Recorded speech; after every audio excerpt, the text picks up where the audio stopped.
अभी ने अपने बच्चे की शादी पर अपने घर में लाइटिंग नहीं कराई, लेकिन आपको दुनिया का कोई आलिम ये फतवा नहीं दे सकता कि लाइटिंग कराना हराम है। आप शादी के मौके पे सारी गली सजा लो, आप सारी छतों पे लाइटिंग करा लो, कोई आदमी ये आपको फतवा नहीं दे सकता कि शादी के मौके पर लाइटिंग कराना जायज नहीं। कभी सुना है आपने किसी से? बोलिए। ये जायज है, जायज पैसे हैं तो ठीक। बल्कि मैं इससे आगे बढ़ता हूं, इससे थोड़ा और आगे जाता हूं।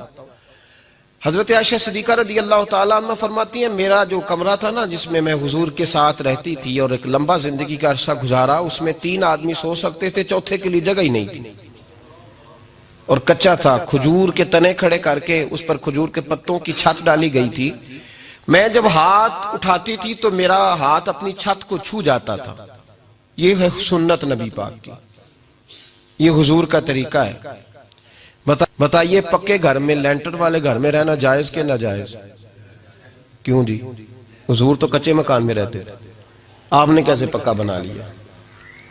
अल्लाह की महबूब अली दीन को उसकी असल बात में समझें। आप ऐसा ना करें जिसमें इंतशार और उम्मत तकसीम हो, उसका असल मिजाज देखें। मेहंदी के मौके पे अगर कोई आदमी 6 देगे दाल चावल की पकाता है तो मना नहीं, जायज पैसों से पकाए। उन्हें लाइटिंग लगवाई, कोई मना नहीं। सारे मोहल्ले को खाना खिलाया, कोई मना नहीं। बल्कि नबी पाक ने फरमाया बेहतरीन मुसलमान ही वो है जो सलाम पहले ले और रोटी ज्यादा खिलाए, तो बेहतरीन मुसलमान है। नाजायज क्या है? नाजायज है शादी के मौके पर बैंड बाजा बजाना, उसमें रक्स करना, उसमें भंगड़े डालना, औरतों मर्दों का इख्तलात होना, औरतों की मूवी बनाना, ये चीजें नाजायज है। तो जो नाजायज है उस पर पाबंदी लगाई जाएगी, जो जायज है उसके बारे में ये कहा जाएगा कि भाई एहतियात की जाए, सुन्नत की तरफ देखा जाए तो बेहतर यही है। लेकिन कोई किसी आदमी के पास जायज पैसे हो, वो 100 कनाल के घर में रहे, अगरचे सुन्नत ये नहीं, पर ये तो कोई फतवा नहीं ना दे सकता कि हराम है तेरा 100 कनाल के घर में रहना। क्या है फतवा कहीं आपने सुना? तो हमारे यहाँ तकलीफ का मामला ये है। देखे मेरे भाई, किसी भी सहाबी ने, बड़े दर्द के साथ बात कर रहा हूं और ये मेरा दर्द है, मैं दर्द से अपने दिल को, अपने ईमान को हाजिर नाजिर कह के बात कर रहा हूं। उम्मत बट जाती है हर मौके पे यार, हर जगह ही तकसीम हो रही है उम्मत मुस्लिमा। हर रोज कुछ ना कुछ फतवे ऐसे मिल जाते हैं जिसमें दरारें पड़ती हैं। किसी सहाबी ने किसी मस्जिद के अंदर इश्तिहार छपवा के, ऐलान करा के दरसे कुरान कराया है कभी? सीरतुन नबी का जलसा, खत्म बुखारी, मदरसे का दस्तार फजीलत का जलसा, आपने इश्तिहार पढ़े हैं ना? ये सारे मकातिब फिक्र के होते हैं कि नहीं होते?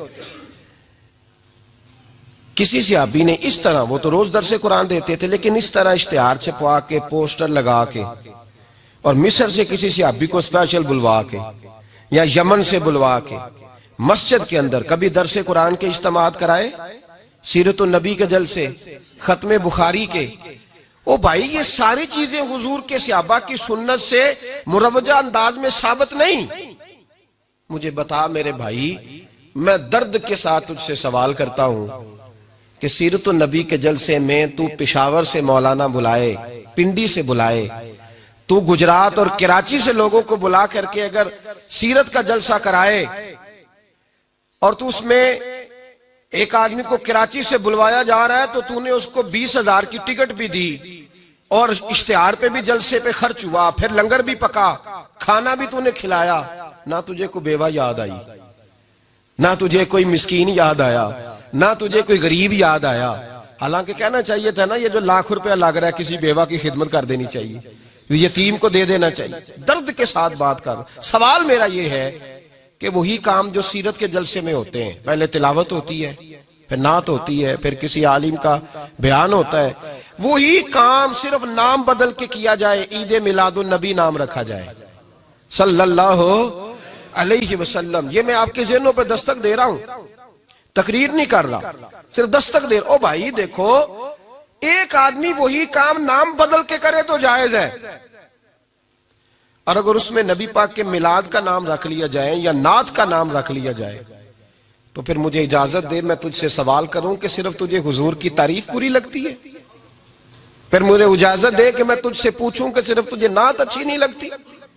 फिर मुझे इजाजत दे कि मैं तुझसे पूछूं कि तुझे सिर्फ रसूलुल्लाह के कसीदे अच्छे नहीं लगते?